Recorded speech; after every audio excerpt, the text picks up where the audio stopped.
பிள்ளைகள் அனைவருக்கும் மாலை வணக்கம். எப்படி இருக்கீங்க பிள்ளைகள் எல்லாம்?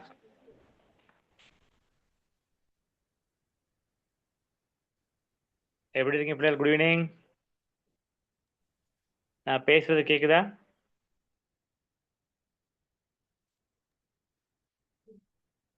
Good evening sir. Good evening அம்மா. நான் பேசுறது உங்களுக்கு கேக்குதா தெளிவா? கேக்குது சார். Okay right. ஸ்கிரீன் விளங்குதாமா?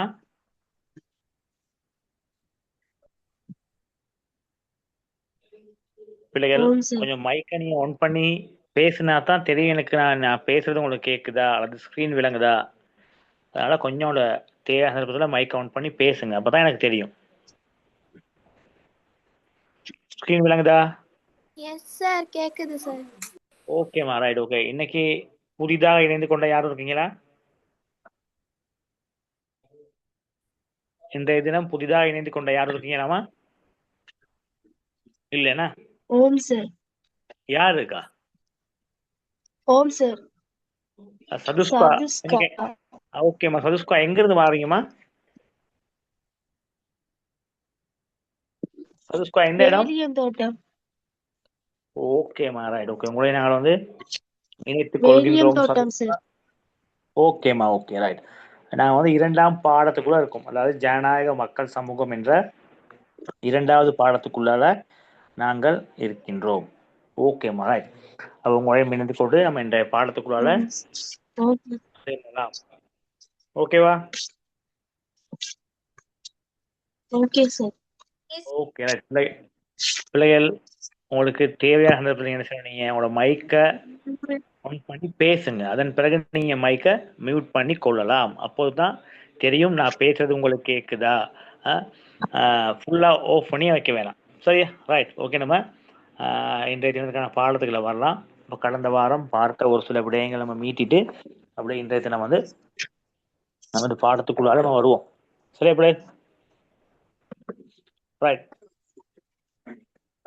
கடந்த வாரம் பார்த்துருந்தோம் ஜனநாயக மக்கள் சமூகம் என்ற பாடப்பகுதியில் இந்த ஜனநாயகம் என்றால் என்னன்னு சொல்லி பார்த்துருந்தோம். சரியா? அடுத்து ஜனநாயக பண்புகள், முக்கியமான பண்புகள் 4 பார்த்துருந்தோம். அடுத்தபடியாக பார்த்தீங்கன்னு சொன்னால் அந்த குடும்பத்தினுடைய வகைகள் பார்த்துருந்தோம். ஏன்னா அதில் மிக முக்கியமாக கரு குடும்பம், விரி குடும்பம் தொடர்பாக பார்த்துருந்தோம். கரு குடும்பம்னு சொன்னால் தாய் தந்தை பிள்ளைகள் மாத்திரமுள்ள குடும்பம். பிள்ளைகள் கொஞ்சம் மைக்க பண்ணிக்கொள்ளுங்க. சதுஷ்காட மைக் ஒன்றில் இருக்கு, கொஞ்சம் மைக்கை மியூட் பண்ணிக்கொள்ளுங்க. தேவையான சந்தர்ப்பத்தில் நீங்க மைக்கை ஆன் பண்ணி பேசலாம். சதுஷ்கா உன மைக் ஒன்ல இருக்கு. Okay right. கரு குடும்பம் விரி குடும்பம் பார்த்தோம். கரு குடும்பம்னு சொன்னா தாய் தந்தையோட பிள்ளைகள் மாத்திரம் வாழக்கூடிய அந்த குடும்பத்தை கரு குடும்பம் என்றும், அதே போல விரி குடும்பம் என்ன பார்த்தீங்கன்னு சொன்னா தாய் தந்தை தாத்தா பாட்டியோட வாழக்கூடிய அந்த குடும்பம் நம்ம விரி குடும்பம் என்று சொல்வோம். சதுஷ்கா உங்களோட மைக் ஒன்ல இருக்கு. சதுஷ்கா நீங்க அதை கொஞ்சம் மியூட் பண்ணிக்கொள்ளுங்க.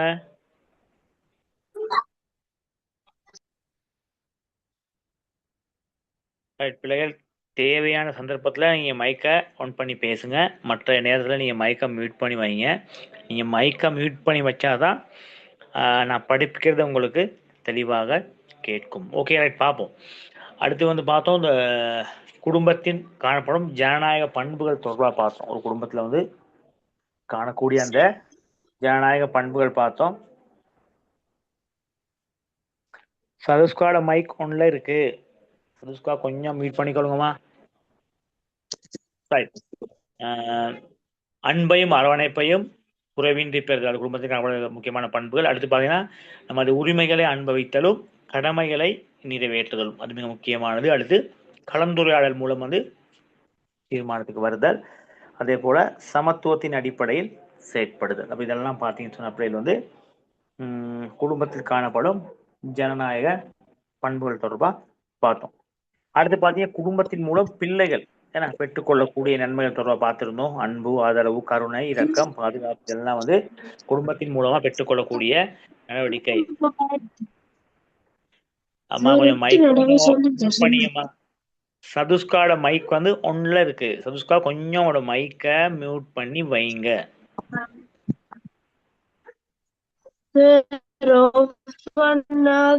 பண்ணப்படுதில்லை சார். ஓகே, கொஞ்சம் பாருங்க மாறாயிட்டு. ஓகே.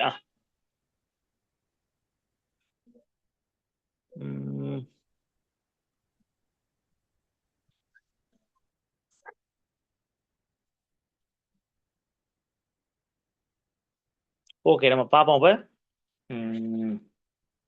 குடும்பத்தில் காணப்படக்கூடிய ஜனநாயக பண்புகள் தொடர்பாக நம்ம வந்து பார்த்துருந்தோம். அடுத்து பாருங்க, வந்து குடும்பத்தின் மூலம் பெற்றுக்கொள்ளக்கூடிய நன்மைகள் தொடர்பாக கலந்துரையாடி இருந்தோம். அடுத்து குடும்ப அங்கத்தவர்கள் மூலம் பார்த்தீங்கன்னு சொன்னா கலந்துரையாடல் மூலமாக தீர்மானத்திற்கு வரக்கூடிய சந்தர்ப்பம் தொடர்பாக பார்த்துருந்தோம். அப்போ அதில் மிக முக்கியமாக வந்து வைபவங்களை ஏற்பாடு செய்து, அதே போல் காணி வீடு வாங்குதல் தொடர்பாக, அதே போல் பார்த்தீங்கன்னா வீடு கட்டுதல் மற்றும் புனர் நிர்மாணம் போன்ற வேலைகளில் பார்த்தீங்கன்னு சொன்னால் ஒரு குடும்பத்தில் எல்லாருமே அமர்ந்து கலந்துரையாடி ஒரு தீர்மானத்துக்கு வர்றது. பெரும்பாலும் பார்த்தீங்கன்னு சொன்னால் வைபவங்களில், திருமண போன்ற வைபவங்களில் பார்த்தீங்கன்னு சொன்னால் அனைவருமே என்ன செய்வாங்க, குடும்பத்தில் உள்ள அனைத்து அங்கத்தவர்களும் அமர்ந்து கலந்துரையாடி அதன் பிறகு என்ன செய்வாங்க, ஒரு தீர்மானத்துக்கு வருவாங்க. அப்போ இதெல்லாம் பார்த்தீங்கன்னு சொன்னால் ஆரோக்கியமாக காணப்படக்கூடிய ஒரு குடும்பத்தில் காணக்கூடிய நம்ம பண்புகளை வந்து பார்த்து கொண்டு வரோம். சரியா? அடுத்து பார்த்தோம் வந்து இந்த குடும்ப அங்கத்தவர்களில் வந்து கலந்துரையாடல் மூலமாக கிடைக்கக்கூடிய நன்மைகள் தொடர்பாக பார்த்தோம். ஒரு குடும்பத்தில் பிள்ளைகள் பார்க்கலாம், வந்து கலந்துரையாடி தீர்மானங்களை மேற்கொள்ளும் பொழுது பார்த்தீங்கன்னு சொன்னால் நிறைய நன்மைகள் உண்டாகும். அதாவது பார்த்தீங்கன்னா முக்கியமாக பிறர் கருத்துக்களை வந்து ஏற்றுக்கொள்ளல், அதாவது மதிக்கக்கூடிய சந்தர்ப்பம். ஏன்னா அதைத்தான் எல்லாம் எதிர்பார்ப்பாங்க. அடுத்து பிறருடைய கருத்துக்களை மதிப்பு செயற்படுதல். அடுத்து பார்த்தீங்கன்னா பெரும்பான்மை கருத்துக்களுக்கு குடும்பத்தில் ஒரு ஒத்துழைப்புக்கு கிடைக்கும், ஒரு மரியாதை கிடைக்கும். இதெல்லாம் நம்ம வந்து கடந்த வகுப்புல பார்த்துக்கிறோம். கடந்த வகுப்புல பெரும்பாலும் குடும்பம் தொடர்பான விடயங்களை நம்ம வந்து பார்த்து இருந்தோம். ரைட். அப்ப இன்றைய தினம் நம்ம பார்க்க போற விடயங்கள் பார்த்தீங்கன்னு சொன்னா பாடசாலை தொடர்பாக. சரியா? ஒரு பாடசாலை தொடர்பாக, ஒரு பாடசாலையில் காணப்படக்கூடிய முக்கியமான பண்புகள் தொடர்பாக நம்ம வந்து பார்க்க போறோம். சரியா? ரைட். பாவப்பிள்ளையில் வந்து ஒரு பிள்ளை பார்த்தீங்கன்னு சொன்னா வந்து குடும்பத்திற்கு அடுத்தபடியாக முதலாவது பிள்ளைகள் வந்து குடும்பத்துக்கு தான், குடும்பத்தின் மூலமாக தான் என்ன செய்யப்படுகின்றது, சமூகத்துக்குள் வருகின்றது. மிக சிறிய அழகாக நம்ம என்ன செய்யறோம், அந்த குடும்பத்தை தான் பார்க்கிறோம். அப்ப அந்த பிள்ளையை பார்த்தீங்கன்னு சொன்னா ஒரு என்ன, குடும்பத்தை தவிர மிகவும் அண்மித்து அமைப்பாக விளங்குவது பார்த்தீங்கன்னு சொன்னா பாடசாலை. அப்ப குடும்பத்துக்கு அடுத்தபடியாக குடும்பத்தின் ஊடாக கற்றுக்கொள்கின்ற பிள்ளை அடுத்து என்ன செய்யுது, தன்னுடைய கல்வியை தொடருது. கல்வி என்ன கற்கக்கூடிய மிக முக்கியமான இடம் வந்து பாடசாலையா இருக்கு. சரியா?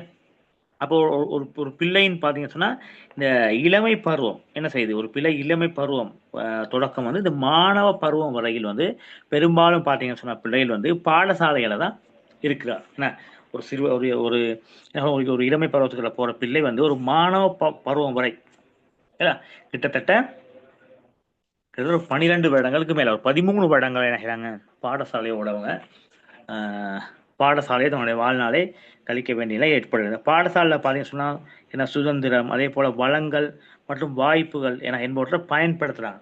அங்கே கிடைக்கக்கூடிய வளங்கள், வாய்ப்புகள், அது எல்லாத்தையும் பயன்படுத்தி தங்களுடைய ஆற்றல்களையும் திறமைகளையும் என்ன செய்கிறாங்க, விருத்தி செய்து கொள்கின்றார்கள். நீங்கள் நல்லா பார்க்கலாம், பிள்ளைகள் வந்து பாடசாலையில் கல்வி மட்டுமா நீங்கள் படிக்கிறீங்க பிள்ளைகள்? சொல்லுங்க பாபு. பாடசாலையில் நீங்கள் அப்போ என்னென்ன செய்றீங்க, என்னென்ன கிடைக்குது உங்களுக்கு? பழக்க வழக்கங்கள் வேற,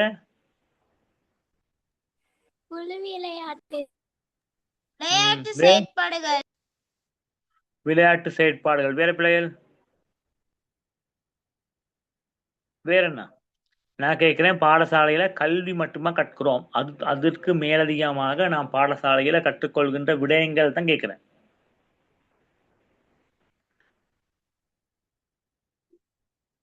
விளையாட்டு கற்றுக்கொள்கிறோம் சொன்னீங்க, ரைட். வேற பிள்ளைகள் பேசணும்.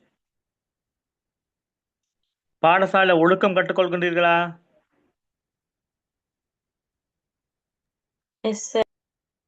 ஓகே. அடுத்து வந்து உங்களுடைய திறமைக்கு பாடசாலை ஒரு களமா இருக்குதா? இப்ப நீங்க ஓகே, ஒரு நிகழ்ச்சிகளை பாடசாலை ஒரு இடமா இருக்குது sir. Okay, very good Thumesh. நம்மளோட திறமைகளை வந்து வெளிக்காட்டக்கூடிய ஒரு இடமா இருக்கும். இப்போ ஒரு விளையாட்டு போட்டி நடைபெறும் பொழுது உங்களை என்ன செய்வீங்க, உங்களிடம் காணப்படுற திறமைகளை நீங்க அறிந்து கொள்வீர்கள். என்னால என்ன செய்ய முடியும், ஓட்ட போட்டியில் பங்கு போட முடியுமா, அல்லது உயரம் பாய முடியுமா, நீளம் பாய முடியுமா, குறுந்தூரம் ஓட முடியுமா, அல்லது என்ன போன்ற விடயங்களை என்ன செய்வீங்க, இனம் உங்களுடைய திறமைகளை வந்து நீங்கள் இனம் கண்டு கொள்வீர்கள். அதே போல ஏனைய போட்டி நிகழ்ச்சிகள், பேச்சு போட்டி, கவிதை, கட்டுரை, சிறுகதை போன்ற விடயங்களை நீங்க என்ன செய்யலாம், கட்டாயம் கவனத்தை செலுத்துவீர்கள். சரியா? ரைட். அப்ப உங்களோட திறமையினை இணை கண்டு கொள்வீர்கள். அடுத்து பாத்தீங்கன்னு சொன்னா ஒரு குழுவாக இணைந்து செயற்படும் பொழுது நீங்க என்ன செய்வீங்க, உங்களோட திறமையில இனம் காட்டுக்கொள்ளலாம். ஒரு குழுவாக இணைந்து ஒரு வேலை செய்ய முடியுமா இருக்கும். அடுத்து வாழ்க்கைக்கு தேவையான இலக்கு, வெற்றி போன்றவற்றை நீங்க வந்து அடைந்து கொள்ள, அதாவது ஆரம்பத்தை பெற்றுக்கொள்ளக்கூடிய இடமா நம்ம பார்க்கலாம். அடுத்து என்ன செய்யும், வேற என்ன கிடைக்கும் பாடசாலையில, நல்ல பழக்க வழக்கம், நட்பு, சமூகம் தொடர்பான ஒரு கணிப்பு கிடைக்குமா இல்லையா? கிடைக்கும். ஓகே, பேசணும்.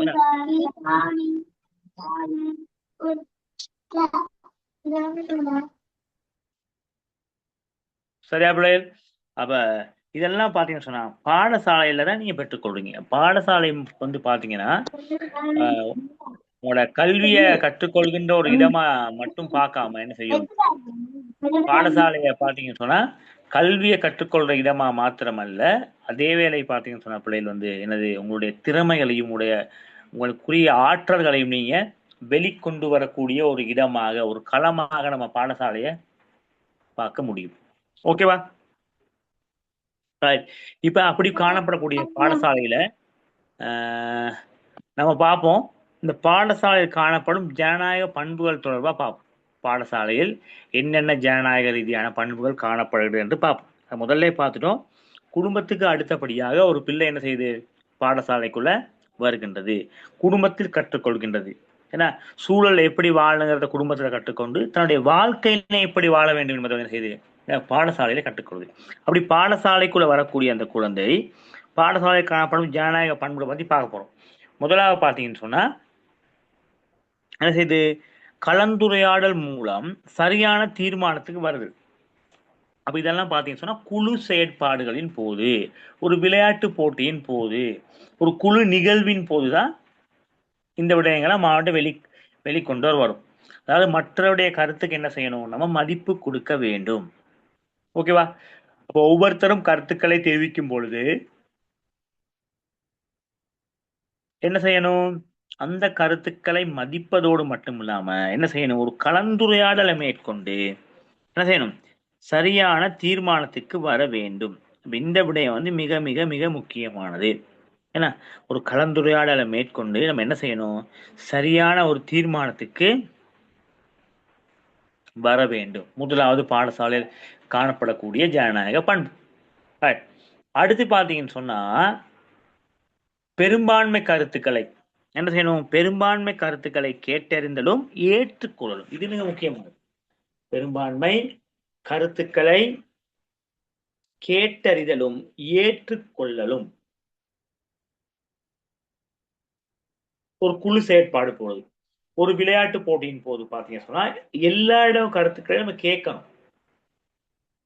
சரியா பிள்ளைகள்? கேட்டுக்கொண்டு நம்ம என்ன செய்யணும், அந்த கருத்துக்களை கேட்டு அதனை ஏற்றுக்கொள்ள வேண்டும். இப்ப அதிகமானவர்கள் ஒரு கருத்தை, ஒரே மாதிரியான கருத்தை தெரிவிக்கும் பொழுது நம்ம என்ன செய்யணும், அந்த கருத்தை நாம் ஏற்றுக்கொள்ள பழக வேண்டும். இது வந்து மிக முக்கியமான ஒரு விடயமா பார்க்கப்படுகின்றது. சரியா? இப்ப நீங்க குழு செயற்பாடுகள்லாம் ஈடுபடும் பொழுது இந்த விடயங்களை நீங்க கவனம் செலுத்த வேண்டும். அடுத்து பாத்தீங்கன்னு சொன்னா மிக முக்கியமானது பாத்தீங்கன்னு சொன்னா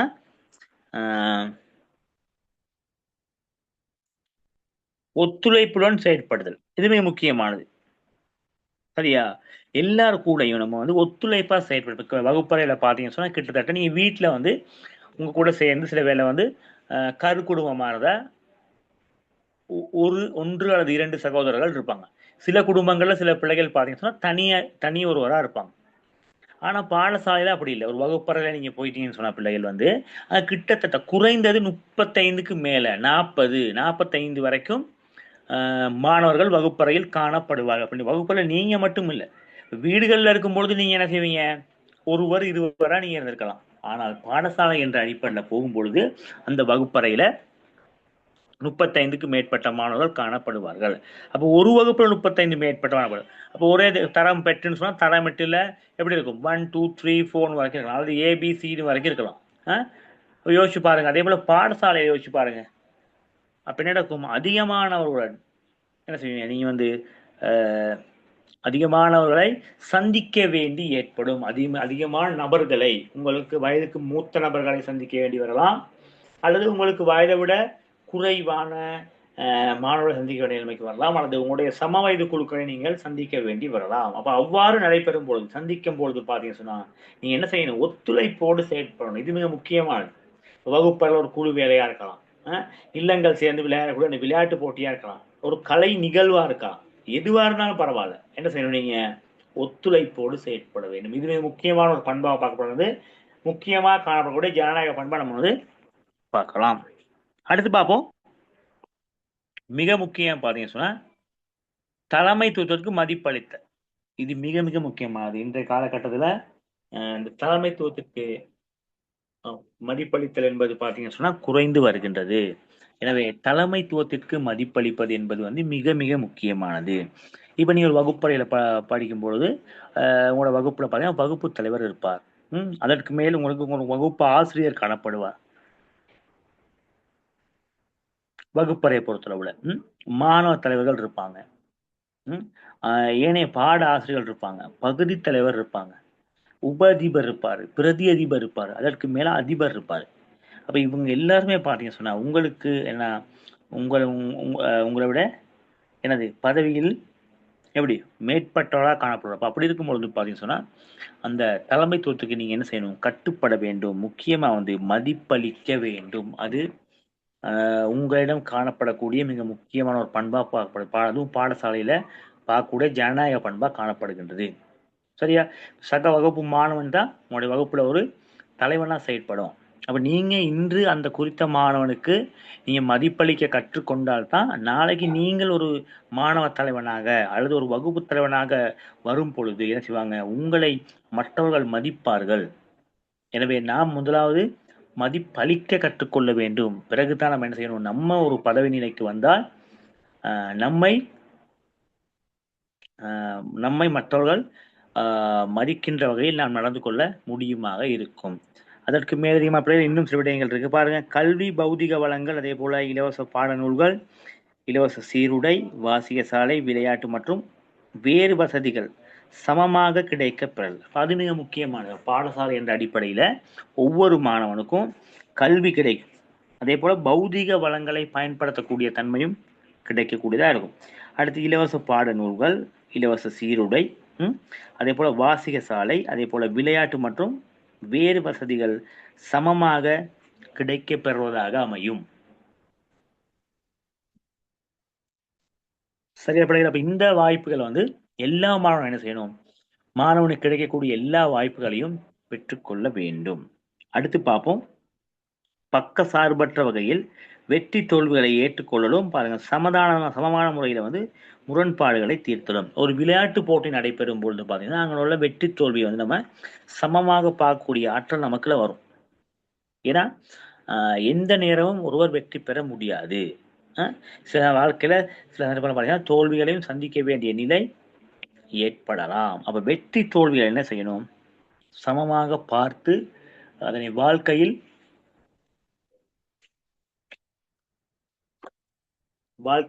அதனை பின்பற்றி நடக்க நாம் பழக வேண்டும். எனவே வெற்றி தோல்விகளை சமமாக மதிக்க வேண்டும். பல சங்கங்கள், கழகங்கள் பதவி வகித்தலும் கருத்துக்களை வெளியிடுதலும் இது முக்கியமானது. இப்ப பாடசாலையில் காணப்படக்கூடிய எல்லாருக்கும் மாணவர் பாராளுமன்ற, சிறுவர் பாராளுமன்ற அந்த குழு காணப்படும், விளையாட்டு குழு காணப்படும்,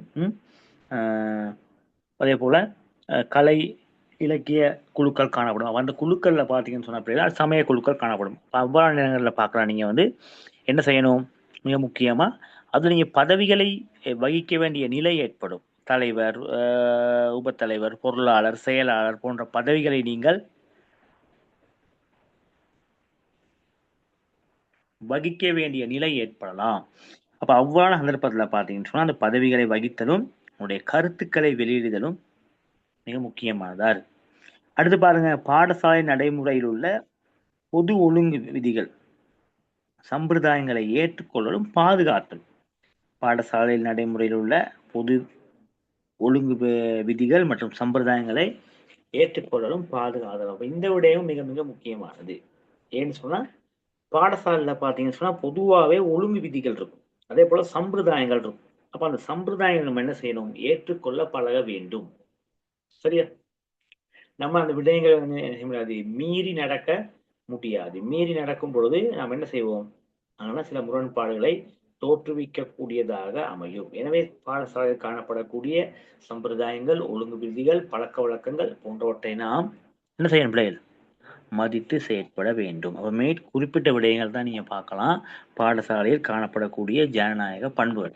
பாடசாலையில் காணக்கூடிய ஜனநாயக பண்புகள் தொடர்பான விடயங்கள் உங்களுக்கு விளங்குச்சா பிள்ளைகள்? விளங்குச்சாமா? விளங்குச்சு சார். ரைட், பார்ப்போம். பாடசாலையில் காணப்படக்கூடிய ஜனநாயக பண்புகள் ஒன்று சொல்லுங்க பார்ப்போம். பாடசாலையில் நீங்கள் அனுபவிக்கக்கூடிய ஜனநாயக பண்புகள் சொல்லுங்க பாப்போம். ஒத்துழைப்புடன் செயல்படுதல்,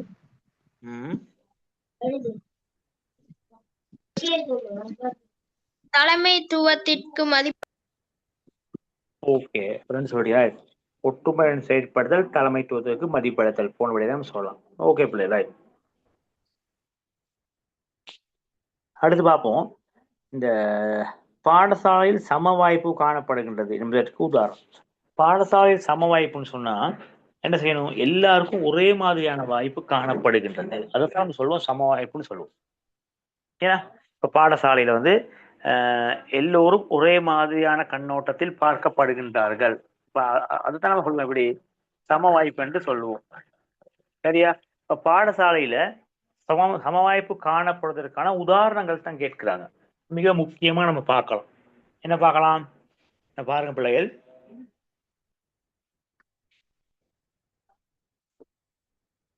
பாருங்க, இலவச பாடநூல்கள்.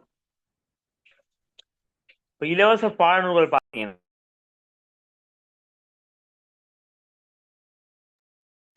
இலவச பாடநூல்கள் நீங்க பாத்தீங்கன்னா பிள்ளைகள் எல்லாருக்கும் வழங்கப்படுது. இப்ப பாடசாலையில் கல்வி கற்கக்கூடிய சகலருக்கும் என்ன நடக்குது, இலவச பாடநூல்களானது வழங்கப்படுகின்றது. அப்ப அங்கே ஒரு சமவாய்ப்பு தன்மை வந்து பேணப்படுகின்ற தன்மையை நம்ம வந்து அவதானிக்கலாம். சரியா? அடுத்து பார்ப்போம், இந்த இலவச சீருடை. அப்ப இலவச சீருடை தொடக்கம் பார்த்தீங்கன்னு சொன்னா பிள்ளைகள் வந்து அதுவும் என்ன செய்யுது, எல்லோருக்கும் கிடைக்கக்கூடிய தன்மையில காணப்படுகின்றது. சரியா பிள்ளைகள்?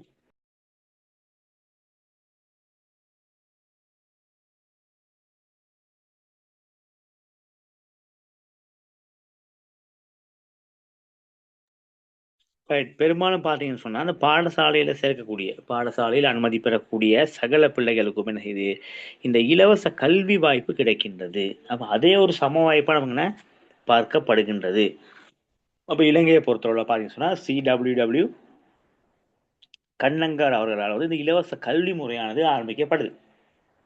அதாவது நீங்க பார்க்கலாம், பாடசாலை ஆரம்ப கல்வி தொடக்கம், பாடசாலை கல்வி தொடக்கம், பல்கலைக்கழகம் வரை பார்த்தீங்கன்னு சொன்னா நமக்கு இந்த ஒரு பெருமதியான கற்றல் கல்வி முறையானது காணப்படுகின்ற தன்மையை பார்க்கலாம். அப்ப அந்த கல்வி முறையை பயன்படுத்தி நம்ம என்ன செய்யணும், நாம் வந்து நம்மளோட வாழ்க்கையை வளப்படுத்தி கொள்ள வேண்டும். சரியா? ரைட். அடுத்து நம்ம பார்ப்போம், இந்த பாடசாலை காணக்கூடிய சம வாய்ப்புகள்ல வந்து மிக முக்கியமா, சரியா பிள்ளைகள்? இப்ப பாடசாலையை நம்ம பார்த்தோம், இந்த இலவச பாட புத்தகங்கள், இலவச சீருடை என்பதெல்லாம் வழங்கப்படுகிறது என்பதெல்லாம் பார்த்தோம். வந்து பாத்தீங்கன்னு சொன்னா அதுல பார்க்கலாம் வந்து பாடசாலையில வந்து பாத்தீங்கன்னு சொன்னா பல்வேறுபட்ட குடும்ப சூழல், குடும்ப பின்னணியிலிருந்து வரக்கூடிய பிள்ளைகள் இருப்பாங்க.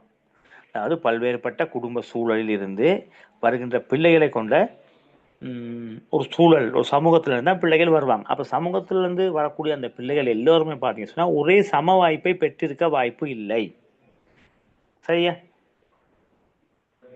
என்ன செய்வாங்க, ஏழை இருப்பாங்க, பணக்காரர்கள் இருப்பாங்க, வசதி குறைந்தவர் இருப்பார்கள், எனவே பார்த்தீங்கன்னா எல்லோருமே சமமாக பார்க்கப்பட வேண்டும். பாடசாலை நேரத்தில் அவர்களுக்கு பாதுகாப்பு கொடுப்பதற்கு செயற்படுது. அதே போல பாடசாலை நேரத்தில் அவர்களுக்கு பாதுகாப்பு வழங்குவதற்கும் பல்வேறு திறன்கள் விருத்தி செய்து கொள்வதற்குமான வாய்ப்பு அந்த சூழலை ஏற்படுத்தி கொள்ள கொடுக்குது.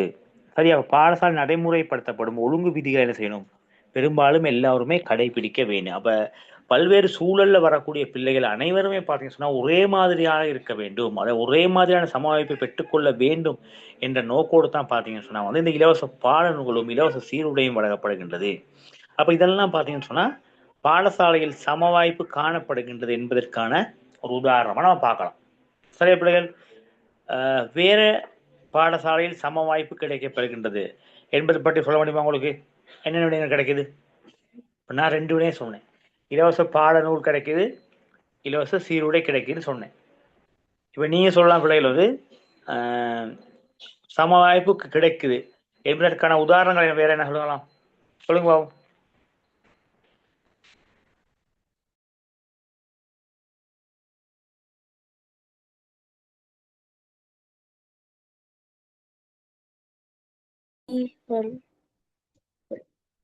என்னம்மா என்ன கிடைக்குது? இலவச சீருடை, இலவச பாடநூல், வாசிக சாலை, விளையாட்டு மற்றும் வேறு வகுப்பு. ஓகே, இது ஓகே. நான் கொடுத்திருக்க விடயம் ஓகே. அதெல்லாம் மேலதிகமா நீங்க சொல்லலாம். இப்ப நான் சொல்றேன் இலவச பாடநூல்கள், இலவச சீருடை, வாசிக சாலை மற்றும் விளையாட்டு மற்றும் வேறு வசதிகள் எல்லாம் கிடைக்குது. நான் கேட்கிறேன் இந்த விடயங்கள் தற்போது தரப்பட்டுள்ள விடயங்கள். இப்ப இது இல்லாம எல்லோருக்கும் பொதுவாக கிடைக்கக்கூடிய விடயங்கள் கேட்கிறேன். கல்வி. ஓகே, கல்வி வந்து அனைவருக்கும் சமமா கிடைக்குது. வேற பிள்ளைகள்? சுகாதாரம் சார். என்னமா? சுகாதாரம் சார். சுகாதார வசதிகள். இப்ப பெரும்பாலும் பிள்ளைகள் வந்து சேனல் பணம் போதும் பார்த்தீங்கன்னா அவங்களுக்கு மருந்துகள் தொடர்பாக கொடுக்கும் பொழுது பார்த்தீங்கன்னா அனைவருக்குமே நினைக்கப்படுது சுகாதார வசதிகள் மேற்கொள்ளப்படுது. உதாரணமா டென்டல் என்ன பல் சிகிச்சை நிலையங்கள் நடைபெறும் பொழுது பார்த்தீங்கன்னு சொன்ன பிள்ளைகள் வந்து என்ன நடக்கும்?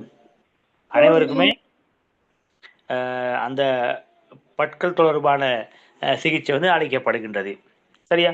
அதே போல வேற பாடசாலை கிடைக்கக்கூடிய நன்கொடைகள் அந்த சந்தர்ப்பத்தில் வந்து மாணவ அனைவருக்குமே கொடுக்கப்படுறதுமே பார்க்கலாம். சரியா? இதோட விளையாட்டு, அதே போல கல்வி, சுற்றுலாத்துறை, இது எல்லாத்துக்கும் பார்த்தீங்கன்னு சொன்னா மாணவர்களுக்கான சம வாய்ப்பு கொடுக்கப்படுவதற்கான ஆதாரமான வந்து அதில் பார்க்கலாம். அப்ப இந்த விடயம் உங்களுக்கு விளங்கிச்சாமா? விளங்கிச்சா அடுத்த பகுதிக்குள் போகலாம்.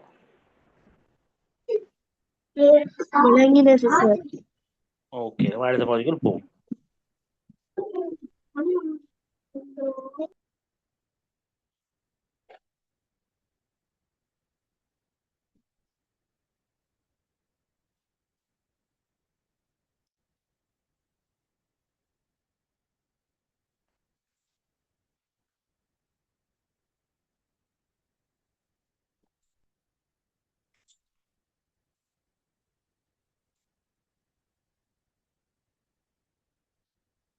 ரைட். அதற்கு முதல்ல பார்த்தீங்கன்னு சொன்னா வந்து இந்த ஜனநாயக வாழ்க்கை முறை என்ன பயன்படுவதற்கு பாடசாலை நடைபெறப்படும் இணைப்பான செயற்பாடுகள். அப்ப இணைப்பாட விதான செயற்பாடுகளை நீங்க பார்க்கலாம் வந்து என்ன நடக்குது?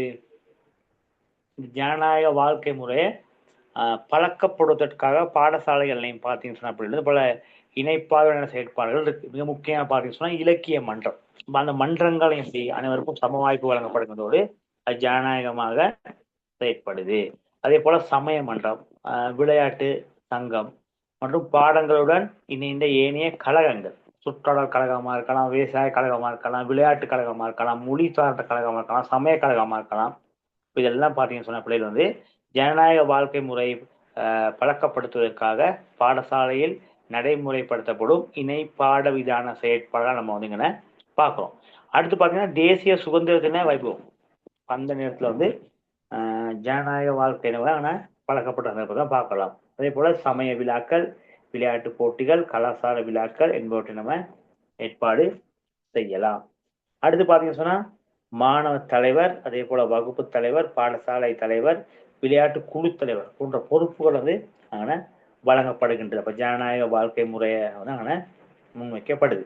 சரியா? அடுத்து பார்த்தீங்கன்னா நடனம், அதே போல பாடல், இசையமைத்தல், சித்திரமலைகள், கட்டுரை எழுதுதல், பொது அறிவு நிகழ்ச்சி, விவாதம் போன்ற போட்டி நிகழ்ச்சிகளை ஏற்பாடு செய்தலும் நடத்தல். அப்ப இந்த விடயம் பார்த்தீங்கன்னு சொன்னா ஜனநாயக வாழ்க்கை முறையை பழக்கப்படுத்துவதற்காக பாடசாலை நடைமுறையில் உள்ள இணைப்பாடுதல் செயல்படம் வந்து பார்க்கிறோம். அடுத்து மாணவ படையணி, கேடட்னு சொல்லலாம். அடுத்து போல சுற்றடல் படையணி, சாரணியம், முதலுதவி சேவை போன்றவங்க பார்த்தீங்கன்னு சொன்னாங்கன்னா பயிற்சிகளோட அனுபவங்கள் வழங்கப்படுது. அடுத்து கல்வி, சுற்றுலா, களப்பயணம், ஆராய்ச்சி நடவடிக்கை போன்றவங்க வந்தீங்கன்னா ஒழுங்குபடுத்தப்படுற தன்மை நம்ம வந்தீங்கன்னா பார்க்கலாம். அப்ப இந்த விடயங்கள்லாம் பார்த்தீங்கன்னு சொன்ன வந்து ஜனநாயக வாழ்க்கை முறை வழக்கப்படுத்துவதற்காக பாடசாலை நடைமுறைப்படுத்தப்படும் இணை பாடவிதான செயற்பாடுகள்ல சிலவா நம்ம இங்க பார்க்கின்றோம். Okay Abiral, right. நம்ம அடுத்து பார்ப்போம் வந்து சிறுவர் உரிமையும் அதே போல கடமையும் தொடர்பாக நம்ம வந்து பார்க்க போகின்றோம். சரியா?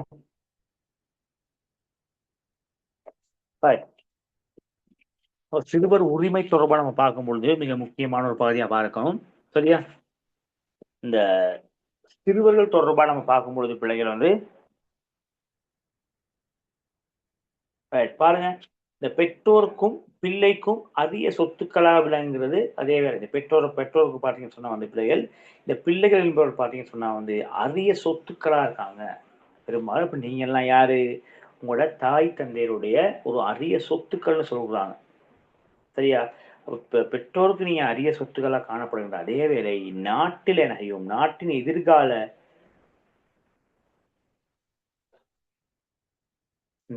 எதிர்கால வளங்கள், அதாவது சொத்துக்கள்னு சொல்றாங்க, எதிர்கால முத்துக்கள்னு உங்களை வந்து சொல்றாங்க. பிள்ளைகள் என்பவர் பார்த்தீங்கன்னு சொன்னா பெற்றோர்களுக்கு ஒரு சொத்துக்களாக காணப்படுகின்ற அதே வேளை நாட்டுக்கும் என்ன செய்வாங்க, எதிர்காலத்துக்கும் உரிய மிக சிறந்த வளமாகவும் இருக்கிறாங்க. சரியா? அனைத்து மதங்களை சேர்ந்த என்ன வழிகாட்டிகளும் தமது போதனையில் பிள்ளைகளுக்கு முதன்மையான இடத்தை வைக்கிறாங்க. அப்ப எந்த மதத்தை நீங்க எடுத்து பார்த்தாலும் சரி, என்ன செய்யறாங்க, பிள்ளைகளுக்கு வந்து முதன்மையான ஒரு இடத்தை தான் கொடுக்குறாங்க. சரியா? அவர்கள் முக்கியத்துவம் குறித்து அவதானம் செலுத்துவார்கள். அதே போல சகல சமூகத்திலும் பார்த்தீங்கன்னு சொன்னா திருப்பாறைகள் தொடர்பான கூடுதலான கவனம் செலுத்தப்படுகின்றது. இப்போ பிள்ளைகள் என்ற அடிப்படையில பார்த்தீங்கன்னு சொன்னா பிள்ளைகள் வந்து எல்லாரோடும் வந்து பார்த்தீங்கன்னு சொன்னா அந்த பிள்ளைகளுக்கு வந்து முதன்மையான ஒரு இடம் இந்த இடத்துல வந்து கொடுக்கப்படுகின்ற தன்மையை வந்து நம்ம பார்க்கலாம்.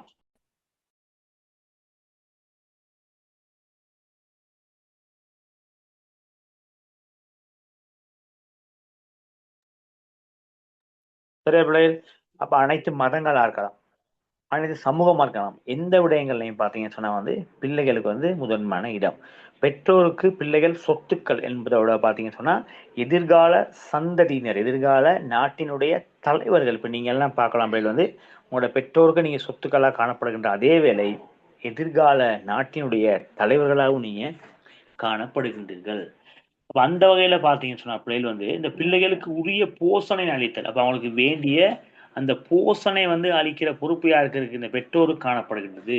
அவர்களை பாதுகாத்து கவனித்தல் என்பது பாத்தீங்கன்னு சொன்னா அவசியமானது. ஒவ்வொரு பிள்ளையும் என்ன செய்யணும், கட்டாயம் கவனிக்க வேண்டும். நம்ம கவனித்தல் என்பதுங்கன்னா மிக முக்கியமான ஒன்றா சொல்றாங்க.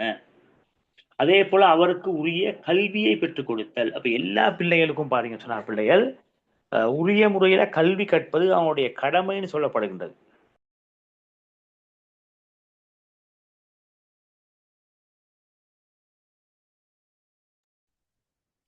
சரியா? இப்போ உரிய முறையில வந்து அந்த கல்வியை வழங்குவது, கல்வியை பெற்றுக் கொடுப்பது அவருடைய கடமை என்று சொல்லப்படுகின்றது. இப்போ பெற்றோர் உங்களுக்கு வந்து உரிய போஷணை அளிக்கிறாங்க, அதே போல அவங்கள பாதுகாக்கிறாங்க, அதே போல அவங்களுக்கு வந்து உரிய கல்வியை கொடுத்தல், அடுத்து அவங்களுடைய உடல் உள்ள விருத்தி நிலைமைகளை ஏற்படுத்தல் என்பது மிக முக்கியமானது இருக்கு. அவங்களோட உள ரீதியான ஒரு விருத்தி ஏற்படுத்தணும், அதே போல உடல் ரீதியான ஒரு விருத்தியை ஏற்படுத்த வேண்டும். இதெல்லாம் வந்து பாத்தீங்கன்னு சொன்ன பிள்ளைகள் வந்து பெற்றோருடைய கடமையா சொல்லப்படுகின்றது. அப்ப இவ்வாறாக நடைபெறும் பொழுதுதான் ஒரு பிள்ளை என்ன செய்யப்படுகின்றது, ஆளுமை மிக்கவராக மாறுகின்றார்கள். சரியா? ஆளுமை மிக்கவர்களாக வாழ வழிகாட்டப்படுகின்றது. சரியா பிள்ளைகள்? அப்ப நாடுகள்ல பாத்தீங்கன்னு சொன்னா இந்த சிறுவர் உரிமை சாசனத்தின் அமைவாக பாத்தீங்கன்னு சொன்னா 18 வயது குறைந்த அனைவரும் பார்த்தீங்க சொன்னா சிறுவர்கள் என ஏற்றுக்கொள்ளப்படுகின்றார்கள். பிள்ளைகள் முதலாவது கேள்வி நீங்க பார்க்கலாம். ஐக்கிய நாடுகள் சிறுவர் உரிமை சாசனத்தின் அமைய சிறுவர்கள்னா யாருன்னு கேட்கிறாங்க. பெரும்பாலும் இது அனைவராலும் ஏற்றுக்கொள்ளப்பட்டது. மிக முக்கியமா நீங்க பார்க்கலாம் ஐக்கிய நாடுகள் சிறுவர் உரிமை சாசனத்தின் அமைவாக சாசனத்தினால் முன்வைக்கப்படுறது. சிறுவர்கள்னா யாருன்னு கேட்டா 18 வயது குறைந்த அனைவர்களும் பாத்தீங்கன்னு சொன்னா சிறுவர்கள் என ஏற்றுக்கொள்ளப்படுறாங்க. அப்ப நீங்க யாரு? சிறுவர்கள். நீங்க யாரு? சிறுவர்கள். உங்களுக்கு எத்தனை வயது? இப்ப 13 சார். 13. ரைட்.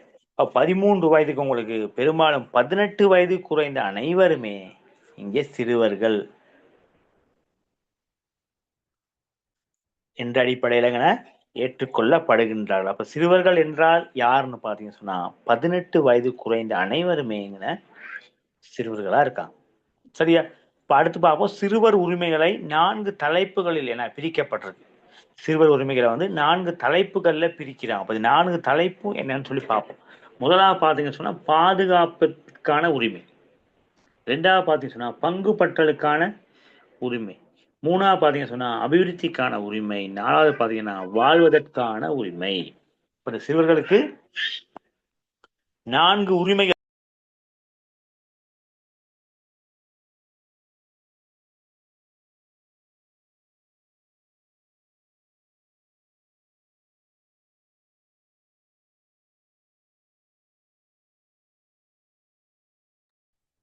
சரியா?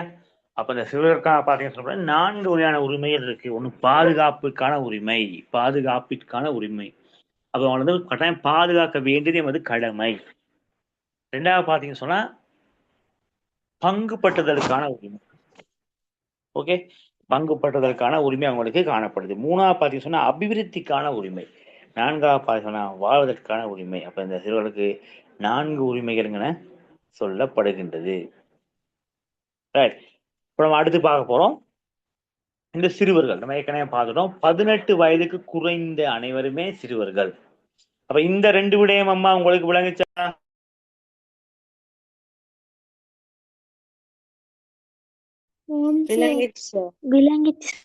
விளங்குச்சு. சிறுவர்கள்னா என்னன்னு பார்க்கணும். அடுத்து பாத்தீங்கன்னா சிறுவர் உரிமை தொடர்பான 4 தலைப்புகளை பார்க்கணும். ஓகே, அடுத்து பார்ப்போம் ஐக்கிய நாடுகள் சிறுவர் உரிமையில் எத்தனை உறுப்புரிமை காணப்படுகின்றது. மிக முக்கியமானது. ஐக்கிய நாடுகளின் சிறுவர் உரிமையில் எத்தனை உறுப்புரை காணப்படுது அதை பார்க்கலாம். நீங்க பாருங்க. ஐக்கிய நாடுகள் சிறுவர் உரிமை தொடர்பாக பாத்தீங்கன்னு சொன்னா என்ன செய்யுது? சாசனம் என்ன ஒரு முன்னுரையையும் 54 உறுப்புரையையும் உள்ளடக்கி உள்ளது. ஐக்கிய நாடுகளின் சிறுவர் உரிமைகள் தொடர்பான சாசனம் பாத்தீங்கன்னா ஒரு முன்னுரையையும் 54 உறுப்புரையையும் என்ன செய்து உள்ளடக்கி இருக்கு. அதேவேளை அவற்றை பாதுகாப்பிற்கு பின்பற்றுவதற்கும் சகல அங்கத்துவ நாடுகள் கடமைப்பட்டிருக்கு. சரியா? ஐக்கிய நாடுகளின் சர்வதேச சிறுவர் நிதியம், அதாவது யூனிசெஃப்னு சொல்லுவாங்க, சிறுவர் உரிமையை பாதுகாத்து நடைமுறைப்படுத்தப்படும் சர்வதேச அமைப்பாக அது விளங்குகின்றது. இப்ப இது மிக முக்கியமான உடைய பார்த்தோம். ஐக்கிய நாடுகள் சிறுவர் உரிமை தொடர்பான சாசனம் பாத்தீங்கன்னு சொன்னா ஒரு முன்னுரையாக 54 உறுப்புரிமைகளை கொண்டு காணப்படுகிறது. இப்ப இந்த விடயங்கள் என்ன செய்யணும்? அனைத்து நாடுகளும் என்ன செய்யணும்? அதேவேளை அவற்றை பாதுகாப்பிற்கு பின்பற்றுதலும் சகல அங்கத்துவ நாடுகளுடைய கடமைன்னு சொல்றாங்க. இப்ப சகல அங்கத்துவ நாடுகளுடைய கடமையாகவும் சொல்லப்படுகிறது. ஐக்கிய நாடுகளின் சிறுவர் நிதியம் என்ன செய்யுது? யூனிசெஃப் சிறுவர் உரிமைகளை பாதுகாத்து நடைமுறைப்படுத்தும் சர்வதேச அமைப்பாக விளையாடுகின்ற தன்மை நம்ம பார்க்கலாம். யூனிசெஃப் லோகோனா காட்சிப்படுத்தப்படுகின்றது. அப்ப இந்த விடயம் உங்களுக்கு விளங்குச்சா பிள்ளைகள்?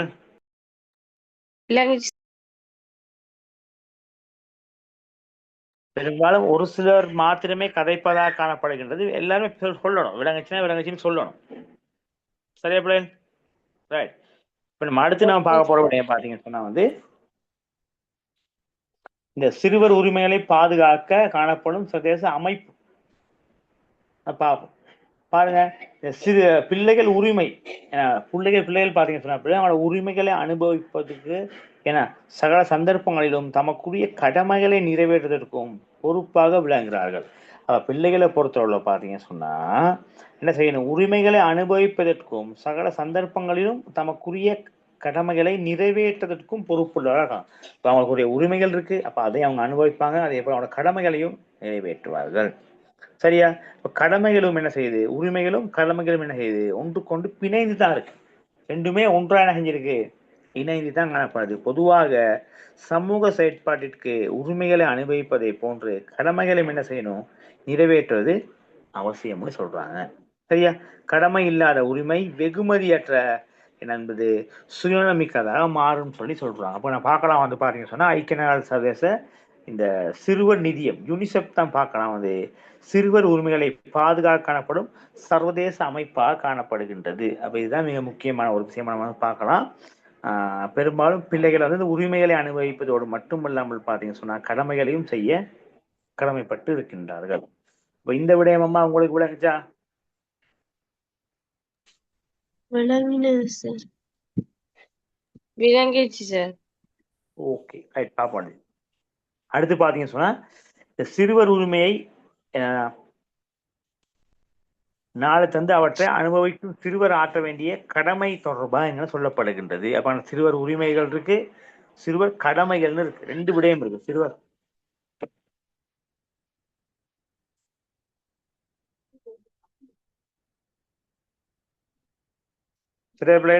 சிறுவர் உரிமைகள் இருக்கு, அடுத்து பாத்தீங்கன்னா சிறுவருக்குரிய கடமைகள் இருக்கு. முதலாவது பாத்தீங்கன்னா கல்வி பெறல். சிறுவர் உரிமையில முதலாவது மிக மிக முக்கியமானது இந்த கல்வி பெறல். அப்ப சிறுவருடைய கடமை என்னன்னு பார்ப்போம். உங்களோட உரிமை பிள்ளைகள் கல்வி பெறுறது இருக்கு, உங்களுடைய கடமை என்ன சொல்லுங்க பாப்போம். கல்வி நடவடிக்கைகளில் சிறப்பாக முதலாவது உங்களுக்கு கல்வியை பெற்றுக் கொள்வது உங்களுடைய உரிமையாக இருந்தால் இப்போ உங்களுக்குரிய கடமைகள் இருக்கு. அப்ப நீங்க அந்த உரிமையை அனுபவிக்கணுமா என்ன செய்யணும், முதலாக பாத்தீங்க சொன்னா கல்வி நடவடிக்கைகள்ல சிறப்பாக செயற்படணும். அதுதான் முதல் கடமை. ஓகேவா? கல்வி நடவடிக்கையில சிறப்பான முறையில செயற்பட வேண்டியது வந்து உங்களுடைய மிக முக்கியமான கடமையா சொல்லப்படும்.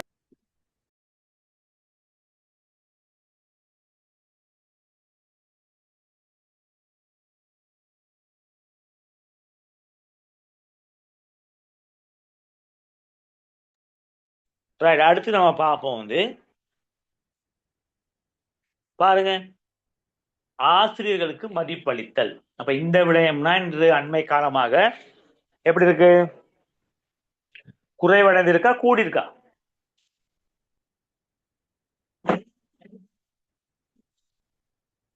பிள்ளைகள் குறைவடைந்திருக்கு சார். இந்த ஆசிரியர்களுக்கு மதிப்பளிப்பது என்பது சற்று இல்ல ரொம்பவே குறைவடைந்து இருக்கு. அதுதான் கடமை. நீங்க கல்வி கற்கும் பொழுது உங்களுக்கு கற்பிக்கின்ற ஆசிரியர்களுக்கு நீங்க என்ன செய்யணும், கட்டாயம் வந்து மதிப்பளிக்க வேண்டும்.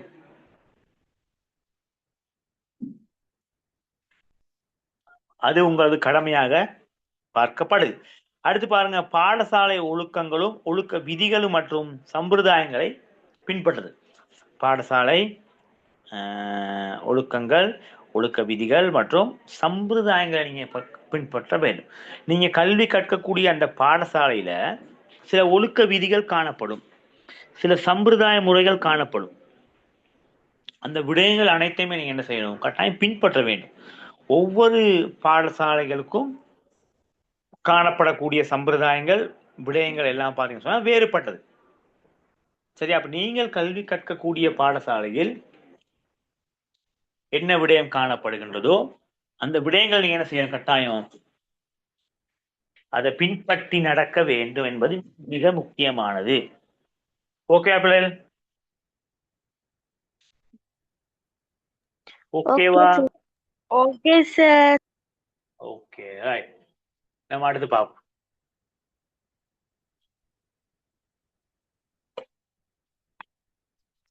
அடுத்து நம்ம பார்ப்போம் அதோட சேர்த்து. அப்ப இந்த விடயங்கள் தான் பார்த்தீங்கன்னா கல்வியை பெறல் தொடர்பான விடயங்கள் நம்ம பார்த்தோம். கல்வியை பெறுவது தொடர்பான விடயங்கள் நம்ம வந்து பார்க்கிறோம். அடுத்து பார்ப்போம், இந்த சுகாதார வசதிகளை பெற்றுக்கொள்ளுதல். அது மிக முக்கியமான சுகாதார வசதிகளை வந்து பெற்றுக்கொள்ற விடயம் வந்து மிக மிக முக்கியமானது. இப்ப அந்த விடயம் தொடர்பா நம்ம பார்ப்போம். இல்ல பாத்தீங்கன்னு சொன்னா தனிப்பட்ட சுகாதாரம் தொடர்பான அறிவினை பெறல். அப்ப சுகாதாரம் தொடர்பான விடயங்கள்ல முதலாவது நீங்க பார்க்கலாம், உங்களோட தனிப்பட்ட சுகாதாரம் தொடர்பான விடயம் தொடர்பான அறிவை நீங்க பெற்றுக்கொள்ள வேண்டும். அது மிக முக்கியமானது. உங்களுடைய தனிப்பட்ட ரீதியான சுகாதாரம் தொடர்பான விடயங்களை நீங்க கவனம் செலுத்த வேண்டும். அடுத்து பாருங்க, பயனுள்ள சுகாதார நடைமுறைகளை பின்பற்றுதல். அதுவும் மிக முக்கியமானது. இப்போ வாழ்க்கைக்கு தேவையான, வாழ்க்கைக்கு பயனுள்ள சுகாதார முறைகள் இருக்கும். விளங்குதா?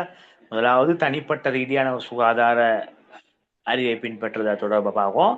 ரெண்டாவது வாழ்க்கைக்கு தேவையான சுகாதாரம் தொடர்பான விடயங்களை நீங்க கட்டாயம் செய்யணும். அந்த தொடர்பான அறிவை நீங்க பெற்றுக்கொள்ள வேண்டும். அடுத்து பார்ப்போம், சுகாதார பழக்க வழக்கம் தொடர்பான அறிவூட்டல் பெறல். சுகாதார பழக்க வழக்கம் தொடர்பாக நீங்க என்ன செய்யணும்? மிக முக்கியமா ஒரு அறிவூட்டலை பெற்றுக்கொள்ள வேண்டும். அப்ப அந்த விடயம் வந்து மிக மிக முக்கியமானது.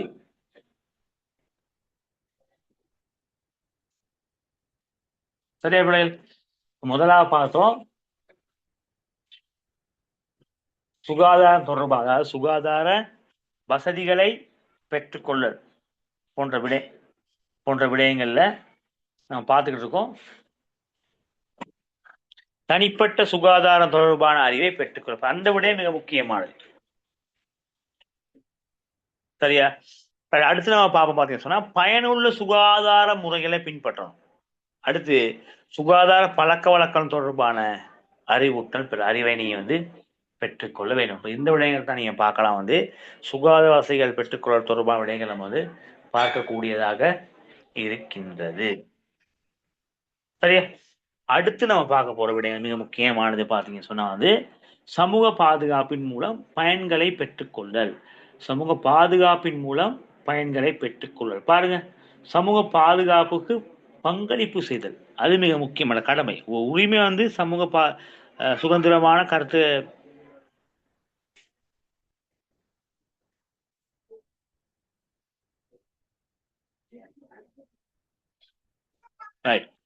பார்ப்போம். சமூக பாதுகாப்பை பெறுறதுல மிக முக்கியமானது பார்த்தீங்கன்னா சுதந்திரமான கருத்துக்களை வெளியிடுதல். அது மிக முக்கியமானது. சுதந்திரமான கருத்துக்களை வெளியிடுதல் சமூக பாதுகாப்புல. அந்த விடயங்களை பார்க்கலாம். உண்மை கருத்துக்கள் வெளியிடுதல். அப்ப நீங்க சுதந்திரமான கருத்துக்கள் சமூக பாதுகாப்புல சுதந்திரமான கருத்துக்களை நீங்க வெளியிடுவதா இருந்தா பார்த்தீங்கன்னா முதலாவது உண்மை தன்மையை நீங்க பேண வேண்டும். சரியா? அடுத்து பாருங்க, பிறருக்கு மதிப்பு ஏற்படும் கருத்துக்களை வெளியிடும். இப்ப யாரையுமே என்ன செய்யக்கூடாது, நம்ம இழிவுபடுத்தி அவருடைய வார்த்தை பிரயோகங்களால் அவருக்கு இழுக்கு ஏற்படக்கூடிய வண்ணம் எந்த விதமான கருத்துக்களை நாம் வெளியிடக்கூடாது. சரியா? அப்ப சுதந்திரமான கருத்துக்களை வெளியிடல பாத்தீங்க சொன்னா உண்மையான கருத்துக்களை வெளியிடல். அதே போல பிறருக்கு பாதிப்பு ஏற்படாத வகையில கருத்துக்களை வெளியிட நம்ம வந்து பழக வேண்டும். அடுத்து நம்ம பார்ப்போம், உரிய பாதுகாப்பு கிடைக்க பெறல். உரிய பாதுகாப்பு கிடைக்கவில்லை பாருங்க சொன்னா பெற்றோருக்கும் மூத்தோருக்கும் மதிப்பளித்தலும் உரிய இடத்தை வழங்குதலும். பெற்றோருக்கும் மூத்தோருக்கும் மதிப்பளிக்கணும். அதே போல பாருங்க சொன்னா உரிய இடத்தினையும் அளிக்க வேண்டும். அது எமது முக்கியமான கடமையா பார்க்கப்படுகின்றது. ஏன்னா உரிய பாதுகாப்பு கிடைக்கப்பெறுது. அப்ப அதனுடைய உரிமையா பார்க்கிறோம். அந்த உரிமையில பெற்றோருக்கும் மூத்தோருக்கும் மதிப்பளித்தலும் உரிய பாதுகாப்பை வழங்குதலும். ரெண்டாவது பாருங்க, இயலுமான எல்லா சந்தர்ப்பங்களிலும் அவர்களுக்கு உதவுதல். அப்ப பெற்றோருக்கு நீங்க என்ன செய்யணும்? உங்களுக்கு இயலுமான எல்லா சந்தர்ப்பங்களையும் நீங்க அவருக்கு உதவிகளை செய்ய வேண்டும். அம்மாவுக்கும் சரி அப்பாவுக்கும் சரி நம்மளால என்னென்ன வேலைகள்ல முடியுமான அளவு அவர்களுக்கு உதவி செய்ய முடிகின்றதோ அந்த விடயங்களை நம்ம கட்டாயம் வந்து கவனம் செலுத்த வேண்டும். சரியா? அதோட சேர்த்துட்டு பார்க்கலாம் வந்து சமூக பாதுகாப்பை அதில் பார்க்கலாம் வந்து சமூக பாதுகாப்புக்கு பங்களிப்பு செய்வது. அதே போல சமூக பாதுகாப்பு தொடர்பான பிறருக்கு வழிகாட்டுறது. அடுத்து பார்ப்போம், சமய நம்பிக்கையினை பின்பற்றுதலும் சுதந்திரம். சமய நம்பிக்கை அப்ப இங்க பார்க்கலாம், சமயப்பட்டுடன் கூடிய சிறந்த வாழ்வை மேற்கொள்ளுதல். அது மிக முக்கியமான சமயப்பட்டுடன் கூடிய வாழ்வை மேற்கொள்ளுதல். பிறகு சமய நம்பிக்கைக்கு மதிப்பளித்தல். இப்ப நமது நம்பிக்கை இருக்கும். இப்ப நாம் என்ன செய்வோம்? நாம் குறிப்பிட்ட ஒரு கடவுளை வந்து வணங்கக்கூடியவராக காணப்படும். அப்போ நம்ம வந்து கிறிஸ்டியனாக இருக்கலாம், இந்துவாக இருக்கலாம், இஸ்லாமியராக இருக்கலாம், பௌத்தராகவும் இருக்கலாம். அப்ப நாம் என்ன செய்யறோம், நமக்குரிய ஒரு இஷ்ட தெய்வத்தை நம்பிக்கையோடு வழிபடுகின்ற அதே வேளை என்ன செய்யணும், மற்றவருடைய சமய வணக்க வழிபாட்டு விடயங்களை என்ன செய்யணும், கூடிய சீக்கிரம் நமக்கு நம்ம அவங்களுக்கு மதிப்பளிக்க வேண்டும், மதிப்பளிக்க பழக வேண்டும். அது மிக முக்கியமானது சமய விடயங்கள். சரி, ரைட். அந்த விடயத்தோட இன்னும் ஒரு சில விடயத்தை நம்ம வந்து பார்க்கலாம். அடுத்து பாருங்க, நட்புகளுடன் செயற்படுறது. இப்போ அதில் பார்க்கலாம் வந்து பார்த்தீங்கன்னா, அறிவுபூர்வமாக நண்பர்களை தெரிவு செய்கிறது, அதே போல் வந்து வயதிற்கு பொருத்தமான நண்பர்கள் பழகுதல், அதே போல் களவு, மோசடி மற்றும் வன் செயல்களில் ஈடுபடுதல் வந்து விலகி இருத்தல். இப்போ அந்த விடயம் மிக முக்கியமானது. வன் செயல்கள், களவு, போய் திருட்டு போன்ற செயற்பாடுகளில் உள்ள நண்பர்கள் நம்ம என்ன செய்யணும், எப்பயுமே தெரிவு செய்யக்கூடாது. அடுத்து சங்கங்கள், களங்களில் நடவடிக்கையில் ஈடுபடுதல். அப்போ அங்கே ஆற்றல்களை விருத்தி செய்து உள்ள, அதே போல சமூக அபிவிருத்தினை உதவுறது போல செய்யலாம். அடுத்து பார்ப்போம் வந்து உரிய பாதுகாப்பு நம்ம பார்த்துக்கணும். அப்ப இந்த விடயங்கள் தான் மிக முக்கியமானது. அதுல நண்பர்கள் தொடர்பாக பேணும் பொழுது இந்த நட்பு வட்டாரங்கள் தொடர்பாக நம்ம என்ன செய்யணும், வந்து கவனம் செலுத்த வேண்டும். சரியா? அப்ப அறிவுபூர்வமான நண்பர்கள் நம்ம எப்பொழுதுமே பிள்ளைகள் பார்த்தீங்கன்னு சொன்னா, நண்பர்களை தெரிவு செய்யும் பொழுது நாம் கட்டாயம் என்ன செய்யணும், அதிக கவனம் செலுத்த வேண்டும். எல்லாரையும் நாம் என்ன செய்ய முடியாது, நண்பர்களை தெரிவு செஞ்சு கொள்ள முடியாது. பாப்படில் நண்பர்கள் யார் யார் பார்ப்போம். உங்களோட நண்பர்கள் யாரான்னு சொல்ல முடியுமா? அவரிடம் காணப்படக்கூடிய திறமைகள் சொல்ல முடியுமா? யாருக்கு முடியும்? இப்ப நீங்க உங்களோட ஃப்ரெண்டை நீங்க எப்படி தெரிவு செஞ்சீங்க சொல்ல முடியுமா? என்ன காரணம்? ஏழுமா? சாத்விகா சொல்லேலுமாமா?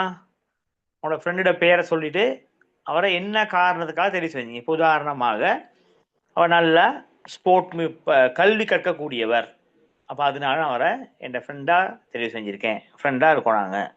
அல்லது விளையாட்டு போன்ற செயற்பாடுகளில் எனக்கு ஹெல்ப் பண்ணக்கூடியவர், விளையாட்டு போன்ற விடயங்களில் அதிகமாக ஈடுபடக்கூடியவர், அப்போ அதனால எனக்கு அவரை பிடிச்சிருக்கு, நான் ஃப்ரெண்டாக அவர் கூட ஃப்ரெண்ட்ஷிப்பில் இருக்கேன். அப்படி என்ன காரணம் சொல்லுங்கம்மா.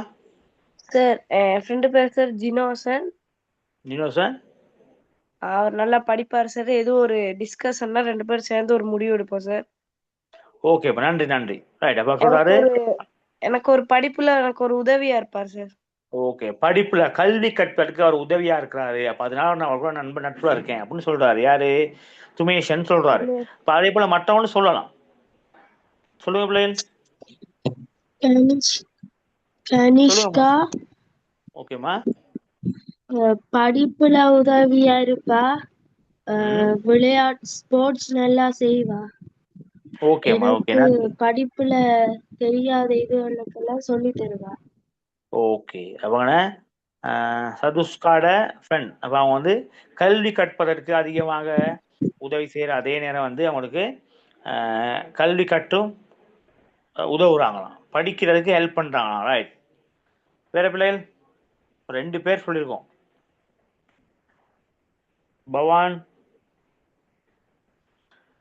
சஷ்வா சொல்லலாம். உங்களோட ஃப்ரெண்டோட பேரை சொல்லிட்டு நீங்க என்ன காரணத்துக்காக அவங்க கூட ஒரு ஃப்ரெண்ட்ஷிப்ல இருக்கீங்க, அதுதான் அந்த விடயங்கள் தான் சொல்றீங்க. பெரும்பாலும் நம்ம என்ன செய்வோம், நட்பு படிக்கிற பிள்ளைகளா இருக்கும், நல்ல ஒழுக்கம் உள்ளவர்களா இருப்பாங்க, நல்ல கருத்துக்களை வெளியிடக்கூடியவரா இருப்பாங்க, மற்றவர்களுக்கு உதவக்கூடியவரா இருப்பாங்க, அது சொல்லலாம். நீங்க யாருமே இல்லையா?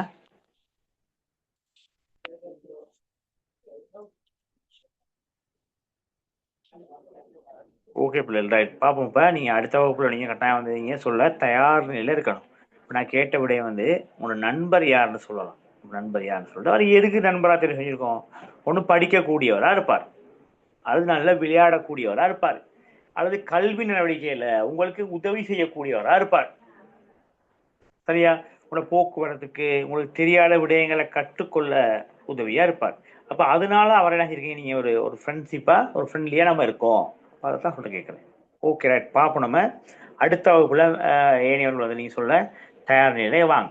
அப்ப இன்றைய தினத்துல வந்து பிள்ளைகள் பாத்தீங்கன்னா பெரும்பாலும் பாடசாலையுடைய ஜனநாயக பண்புகள் தொடர்பான வந்து கலந்துரையாடினோம். அப்ப இன்றைய தினத்துல இணைந்து கொண்ட உங்கள் அனைவருக்கும் என்னுடைய நன்றிகளும் வாழ்த்துக்களும். மீண்டும் நம்ம வந்து அடுத்த வகுப்புல சந்திப்போம். ஓகே பிள்ளைகள், good night, bye. Good night, sir. Bye, sir. Bye. Sir, bye, sir. God bless you. Bye.